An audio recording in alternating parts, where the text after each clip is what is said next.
However, I frequently tell my team I will not allow one little old man to distract us from our essential work, which has always been about protecting the residents of Massachusetts and our state's economy, and doing it while upholding the rule of law. This is what AGs do every day. We take on companies who harm and deceive our residents. Last year in this office, we received approximately $28 million restitution that we put back into the pockets of our residents. In addition to that, we fund nonprofits and community-based organizations who help us reach even more constituents across the Commonwealth. We don't strip them of their resources. Last year, we awarded organizations close to $3.5 million. We protect our residents' public safety and public health. This office's state police unit alone seized over 62,000 grams of illegal drugs and more than 125 illegal firearms. If and when the Trump administration wants to join us in tackling real issues that affect real people, we stand ready to collaborate and to work in partnership, because we know we certainly have no time to waste. I am extremely proud to work alongside an incredible coalition of 19 AGs in this case, and primarily Democratic AGs from across the country who are working hard every single day to protect our constituents, to ensure they have access to jobs, childcare, health care, and safety, necessities to thrive. This is what AGs do, have done, and will continue to do. I'm now proud to turn it over to my New Jersey counterpart, Attorney General Matt Plotkin from New Jersey, who is a co-lead in this case. Thank you. Good morning. I want to thank Attorney General Campbell for hosting us here in Boston and for her and her team's tremendous work on this case, along with my colleague from Connecticut, Attorney General Tong, and so many attorneys general across the country. Look, as attorneys general, we all took an oath to protect the residents of our states and to uphold the Constitution of our states and of this nation. We do that every day, and we do it across state lines on a regular basis. We've taken on social media companies who are harming our kids. We've taken on opioid manufacturers who profited off of an epidemic in this country. We've taken on gun manufacturers who profit off bloodshed in our states and driven violence down in all of our communities. So this is nothing new. And sometimes when a federal administration, as we're dealing with here, takes action to harm our residents, we are fulfilling that oath to protect them when we stand up for them.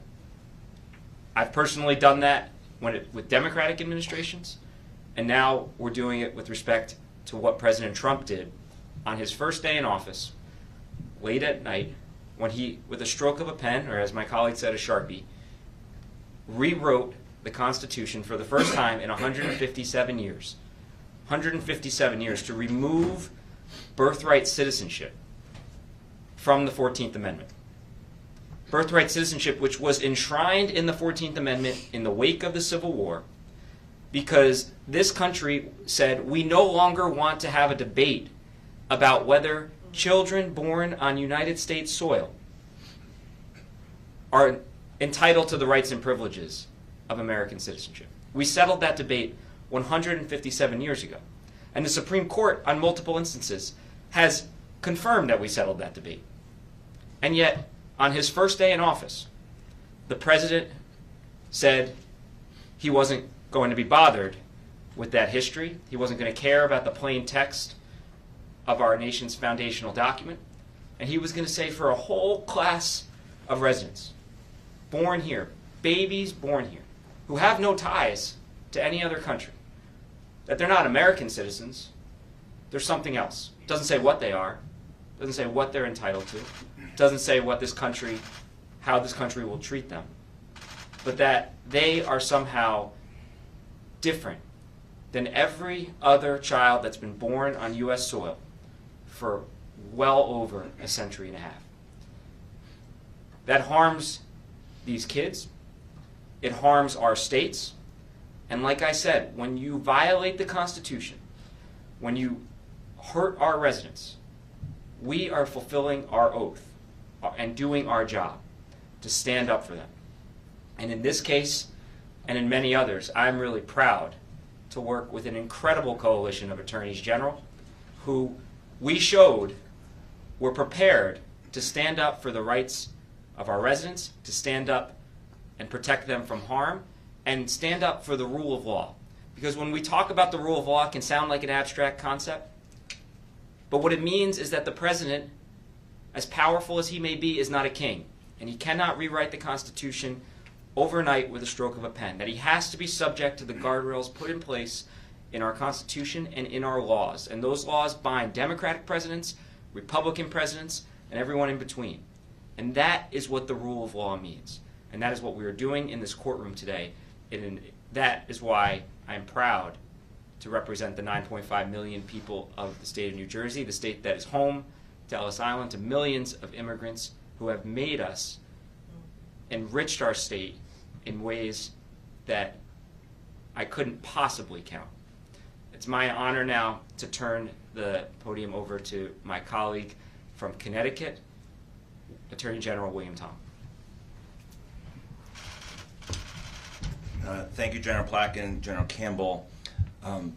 General, I've been Attorney General for 7 years now. This is the most beautiful press room I have ever seen. I can't stop taking in the view. They might try to take our money. Oh, okay, sorry. We need more funding here for this office. Let me thank you and your team and General Placken and your team for doing all the hard work in this case, and our colleagues. I have Mike Skoll, the Solicitor General of the state of Connecticut here, and Janelle Madero's Special Counsel for Civil Rights in our office, and we are so proud to stand shoulder to shoulder with you and you and this team to protect millions of American families and American babies and American children and this century-old promise. Last night, Matt and I had to grab a bite, and so we went to Chinatown, and I was reminded that we are still celebrating the Lunar New Year. Billions of people across the globe are celebrating the most important holiday to Asian people, people of Asian descent in this world, and millions of Americans who are also celebrating this holiday. And it reminded me as we sat down for soup dumplings, Matt's wife is also Chinese American, what we're doing here and the history that brings us here. General Placken referred to it in his remarks, but this isn't just about the rule of law, it's not just about the 14th Amendment. We're here, and this fight is rooted in slavery. Okay? In 1858, the Supreme Court in Dred Scott decided that black American slaves were not just less than human, they were not citizens, they were not to be counted. And we fought a civil war. 660,000 Americans died. And in 1868, we solved that problem, right? We addressed America's original sin in part. I can't say that we solved all of those problems, but in part, we said, we commit to a different course. And that our country ratified the 14th Amendment. And so speaking of Lunar New Year, it wasn't until 1898 when a Chinese American born in San Francisco named Wong Kim Ark, he left, went to China, and when he tried to come back to San Francisco, they wouldn't let him back in.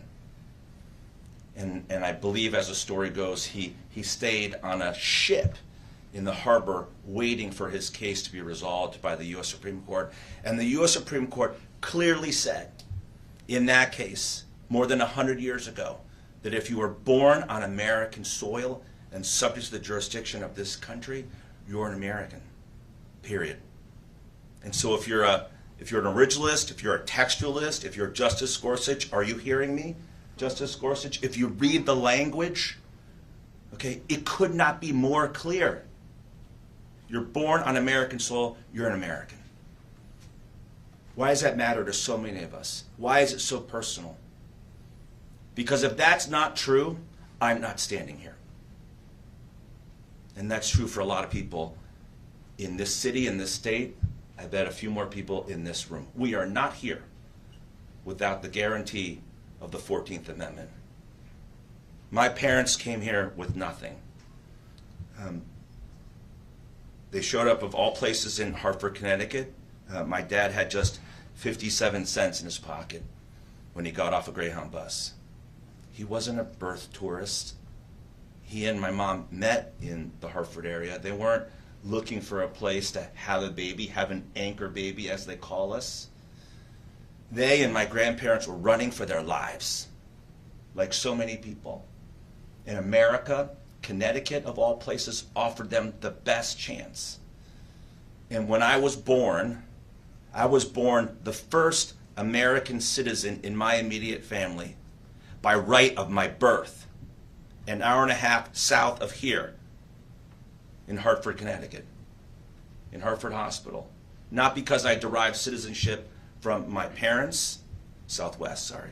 Not because I derived citizenship from my parents, but because I was born on American soil.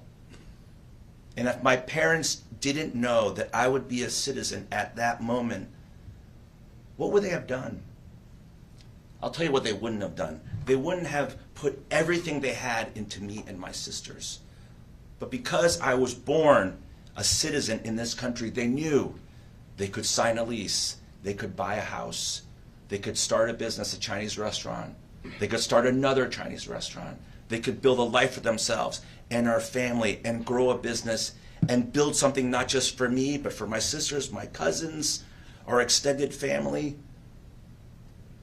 They were able to make a life for all of us here in America because they knew that they could make that investment.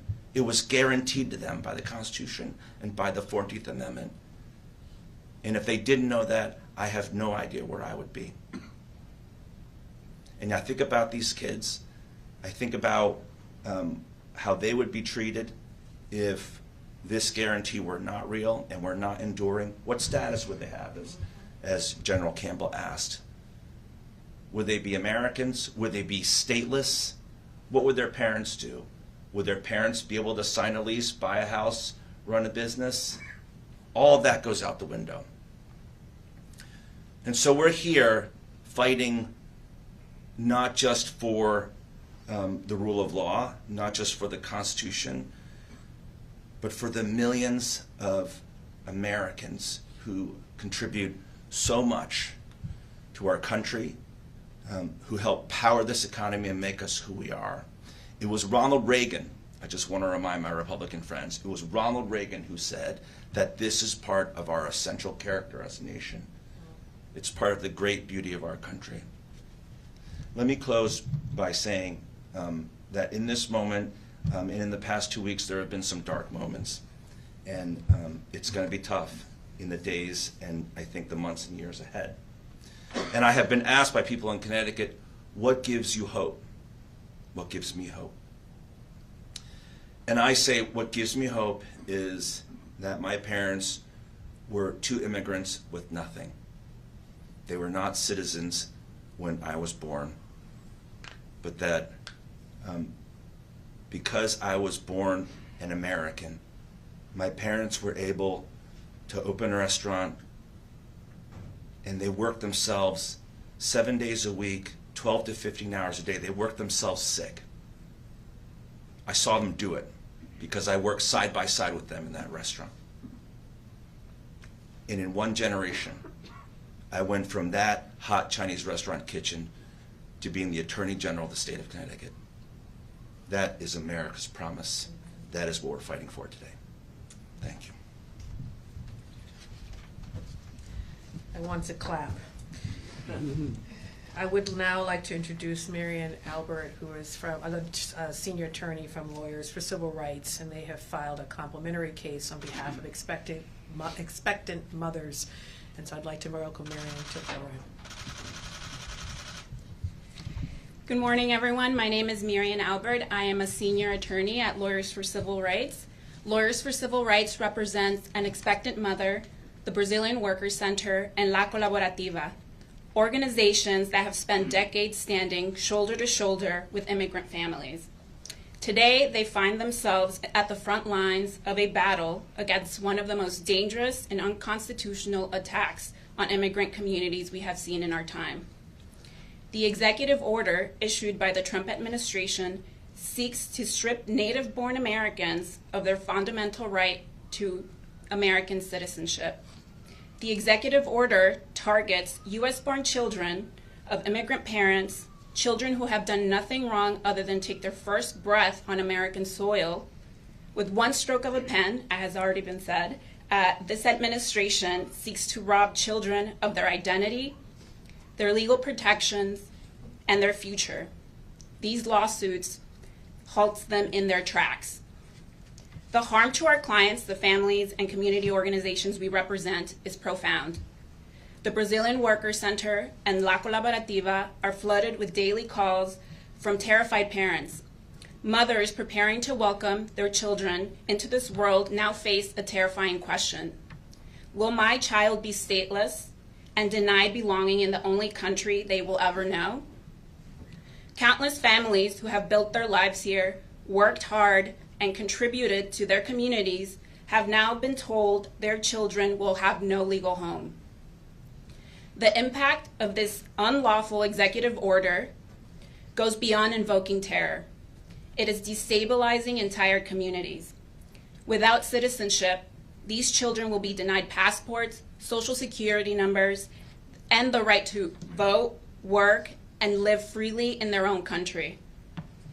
These children would be marked as outsiders, stateless, cast into a system that forces them to navigate life without the protections and rights that we all often take for granted. This executive order essentially creates a caste system where some children born in America are more American than others. It drags us back to the days of Dred Scott, where the Supreme Court ruled that citizenship was not a right for all, but a privilege determined by race and ancestry. That's the explicit purpose of the 14th Amendment, was to bury that shameful legacy. It is for all these reasons that the Supreme Court has called the revocation of citizenship a form of punishment more primitive than torture. And yet, that's exactly what this executive order does to innocent U.S.-born children. Let me be clear, this is unconstitutional, this is un-American. The 14th Amendment leaves no room for debate. All persons born in the United States are citizens, and no president has the power to rewrite the Constitution at a whim, to strip away rights that have been upheld for more than a century. This is why we are fighting back through these lawsuits. We are standing up for the immigrant families who have helped build this country and continue to contribute to this country.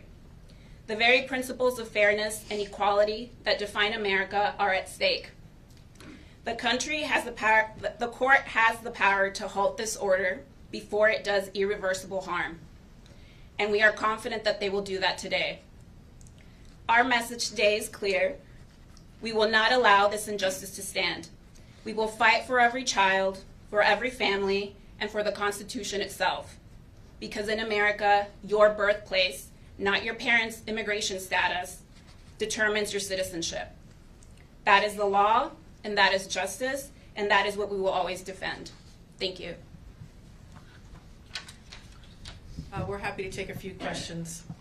General Campbell, what does it say to you that 19 other AGs are all coming together to fight this?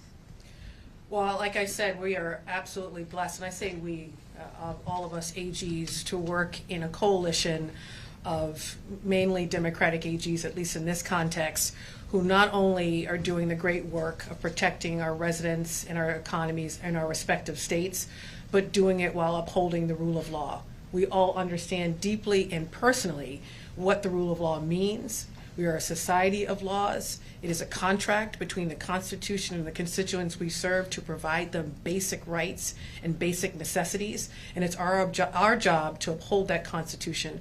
And so this is just one of our many actions of late to demonstrate in practice and in action, not only that we regard the Constitution with the respect it deserves, but that we will do everything in our power to uphold it and not allow a president to dismantle it.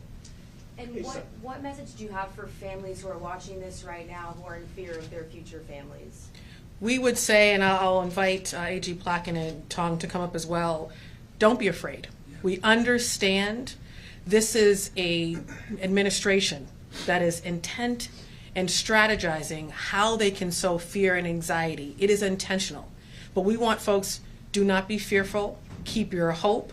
We said before this president took office that we had tools in our respective offices to fight back, including running to court, getting a temporary restraining order, a preliminary injunction, whatever we needed to stop this administration from harming our constituents. Right now, as we stand here, we have won. We won in Rhode Island most recently on the federal funding freeze, this temporary restraining order. That is huge. We're going to continue to go back into Rhode Island, into that court, to ensure that that restraining order is implemented. And so we want folks to live their fullest lives and to reach out to their respective AGs if they have concerns. But at the end of the day, we're fighting for them. Please do not live in fear. They win if you do. And frankly, we're here to protect them against this administration that clearly is bent on sowing fear and anxiety and cruelty. Given the number of actions that President Trump has taken since You guys are office, one at a time. given Yeah. the number of actions he has taken since entering office, how difficult has it been to respond to his administration, and what do you all want to be seeing from legislative partners in particular? It is challenging in that we have day jobs, and that work has not slowed down to protect consumers, to make sure folks are not perpetuating crime in our communities, to also ensure that we are manifesting the very promises that we said we're going to deliver on, including lowering prices of goods, protecting our consumers, protecting our elders, our most vulnerable, all the things he said he was going to do. We're doing that actually in reality. And so we are, as a collective and as a coalition of AGs across the country, constantly reviewing the executive orders. We are all working overtime, taking appropriate action to fight back, to protect our constituents so they do not live in fear and anxiety, and have demonstrated that we're willing to not only fight back in court, but to put out guidance, communication, other ways in which to protect our people so that they have the information about their rights and know that we're going to implement them. Robert next, and then Campbell, we'll can you go. talk about Trump's policies seem to be focusing locally, and at the same time, as you mentioned, you're in Rhode Island, your work is going on the national level. What is that doing to the folks for the Commonwealth as far as what you were selected to do? I think I can speak for all of my colleagues across the country that we get that our job is twofold. It is focusing locally on the issues that matter the most to our constituents and making sure we're delivering for them every single day, and we are doing that. We were doing it long before this president took office. And then also it's national in focus. At least in the Commonwealth, and I think New Jersey and Connecticut would say the same, we are leaders in our states. We are delivering on housing affordability issues, everything having to do with scams, particularly for our elders, making sure that people are not perpetuating crime or bringing in illegal guns and drugs into our communities. We are doing that work, but it does take a national focus because what we're realizing is if you're addressing climate change or public safety issues, or public health issues, or corporate greed that harms our constituents, this happens across state lines. So we have been working in partnership long before this president, and now we just at moments have to be reactive to the dismantling or the attempts to dismantle our Constitution, and we'll continue to do that in collaboration as well. Do you have a strategy? You've said multiple times that you feel confident today that a judge will side with you in this case. Obviously, the administration will likely have a response as well. What do next steps look like then for you as you continue this fight past this court case? So we will obviously go into court today, our teams, and to fight against this birthright citizenship executive order. And we're confident, based on even what we just saw in Washington, that this judge will review all the facts, all the information presented to him, and rule in favor of our arguments. At the same time, we are filing at some point later today a preliminary injunction in Rhode Island. All of us are a part of that case, looking to not only enforce the temporary restraining order that would block this federal funding freeze that affects every part of our constituents' lives, and to ensure that it is actually enforced, but also we will come back together at some point later today as well, a lot happening today, to take on the richest man in the world, Elon Musk, and his minions, to ensure they are not taking information illegally from various agencies and using that to harm our people. So we're doing a lot in short order. It is collaborative in nature. It is strategic because we have to communicate, of course, and take action in a timely manner. So this is just one example today, the birthright case, of the continued work we'll do going forward to protect our constituents and our state's economies. How do you feel like a game of whack-a-mole at this point for you? I don't think it feels like that. I will just say, before this president took office, it was always incoming into our offices. We have hotlines. We have folks that are calling our offices, emailing us, saying someone just stole my money. There's a gang in my community that is perpetuating harm. Or an elder who said, cryptocurrency, I thought it was a good investment. Come to find out it was not. All of this is incoming on a regular basis. And what I, along with our colleagues and our teams, do every single day is to respond in real time, demonstrate the power of government to help actual people, and then on the policy front, come together across our states to share best practices so that at a systemic level, these harms go away. So this isn't new for us. And I often say, if people didn't know their AG, get to know your AG. It is significant, the work we do out of our offices, and in this time, it is extremely relevant, and I would say the most relevant.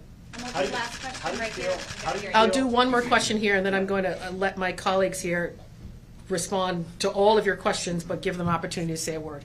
How do you feel knowing there are lawmakers, mainly Republicans, who not only support Trump's executive order on birthright citizenship, but also the legislative effort to repeal that amendment?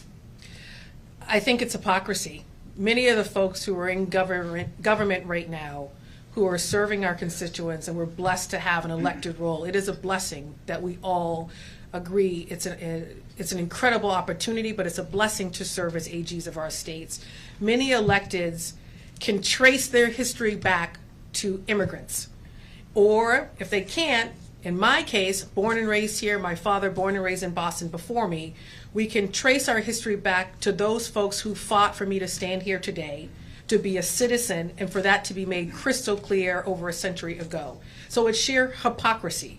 And I think it's their attempt to not only attempt to undermine the Constitution and attempt to eradicate it, to also distract our people from the issues that matter the most, to create an us versus them, to create some divisiveness so that they don't have to do the real job that we do every single day of really bringing down prices for our constituents, ensuring they have access to health care, that corporations are not harming them, and also financially benefiting from that harm, that social media companies are not increasing the mental health epidemic in our respective states, and our children are not dying as a result. We are focusing on the real work. So when I say our constituents should not focus on fear and anxiety, we implore them not to join their respective AGs in this fight, because we'll fight back to focus on the issues they care about while holding this administration accountable. And now I'm going to invite my colleagues to say a couple of words before we go to the courthouse. Just real quickly, first of all, for everyone in Boston, you're extraordinarily lucky to have Attorney General Campbell. I can speak directly to her commitment to each and every one of you, and she's an incredible colleague, as is her entire team. Just two quick things, just responding to several questions. The first is every issue, and I think we all view this the same way, every issue that we address in New Jersey, I look at through the same lens. Is what somebody's doing, is it breaking the law, and is it hurting our residents? If the answers to those two questions are yes, then it's my job to stand up and protect the people in my state. By the way, if you come to my state, you'll see a lot of people in my own political party who don't like some of the things that we've stood up to. Because what we've done consistently is fight for the residents of our state. And every single issue, whether it's President Trump issuing an order or anybody else, that's the lens through which we are looking at it. It's not whether I agree with him personally. He's duly elected. By the way, you don't hear any of us questioning that. He's duly elected. He has the right to put forth a policy agenda that he sees fit. What he is not entitled to do is violate the Constitution, violate the laws of this nation, and hurt our residents. And the second thing I would say and I think this is clear, is we were prepared. We filed this case less than 24 hours after President Trump signed that clearly unconstitutional order on January 20th. Last week, as Attorney General Campbell noted, when this administration froze trillions of dollars in spending because the president woke up and didn't like something somewhere in this country, they can't exactly say what. Trillions of dollars of spending that provides health care to 75 million Americans, pays for seniors' nursing homes, funds law enforcement. They actually cut, in my state, they ended drug trafficking enforcement. They told millions of kids who benefit from Head Start that we don't know, and their parents, that we don't know if you're going to have wraparound services. That's what they did last week, and less than a day after they did that, we were in court, and once again, a court said no. So again, we are doing our jobs. We are standing up for the rights of our residents, we are protecting them from harm, and we are standing up for the rule of law. And I think I speak for everyone when I say I will do that 365 days a year, 24 hours a day, no matter who it's against. If they're hurting people in my state, we're going to fight for them. I have a question about the language in the executive order, and AG, Tom, if you want to speak to this. Sure. It says the 14th Amendment has always excluded from birthright citizenship persons who were born in the United States but not subject to the jurisdiction thereof. Yeah, In your view, it's garbage. It's garbage legal analysis. Just read the words. The 14th Amendment could not be more clear, which is why there hasn't been a serious debate about this for 100 years. And so I know they're playing games with subject to the jurisdiction thereof. And, you know, if you're in America standing here, you're subject to the jurisdiction of the United States, folks. You're subject to the state laws and the criminal laws of the state of Massachusetts, and federal laws that pertain to anybody in this country. So enough with that. You know, I think they're trying to find something that's not there. Let me just echo what General Plotkin said about what we're doing here and how ready we are, how ready we've been. Although I will say, as ready as we are, you really can't be ready for something this damaging and this destructive, not just in the birthright case, but also in the federal funding case and in all the other issues that we are taking up today and going forward. But what General Plotkin reminded us of is that Democratic attorneys general are standing up. We're ready, and we are not just the first line of defense. In many cases, we're the last line of defense. And we are never going to quit on Massachusetts, New Jersey, Connecticut, on the people of this country. We're never going to surrender, and we're never, ever going to back down. That's our commitment to the people in our states, and we take it very, very seriously. The final thing I'll say, just to put this in context, when we sued on the OMB memo in the federal funding case, and let's just remind ourselves what happened there. President Trump and his administration arrogated to shutting off all federal funding at once without authority. Utterly lawless, brazen, unconstitutional action to cut off all federal funding at once. And then they said, we don't really mean it, and we rescind the memo, and at the same time, funding portals for Medicaid, Head Start were still locked in Connecticut and across the country. And who does that hurt? It hurts kids. Who does a ban on birthright citizenship hurt? Children. I said during our press conference in Connecticut that the federal funding action represented a war on the American people. This is a war on America's children. What is the point of going after kids who have, other than us and their parents, have no way to protect themselves and defend themselves? That's why we're here, for America's children and families. And the final thing I'll say is, in households in which, there's this fantasy that you can somehow take the undocumented people and the undocumented families and put them on a plane or put them over here and remove them. In households in America in which there's an undocumented person, 70% of those households are of mixed status. That means you've got an undocumented person, you've got citizen children, you've got people with green cards, people with temporary status, you've got dreamers. And so when you go after any immigrant, and you go after any undocumented immigrant, you go after that whole family, the whole community. You blow the whole thing up. That's why this is a war on America's children and America's families. Thanks, everyone. That's all we have time for today. Thank you, everyone.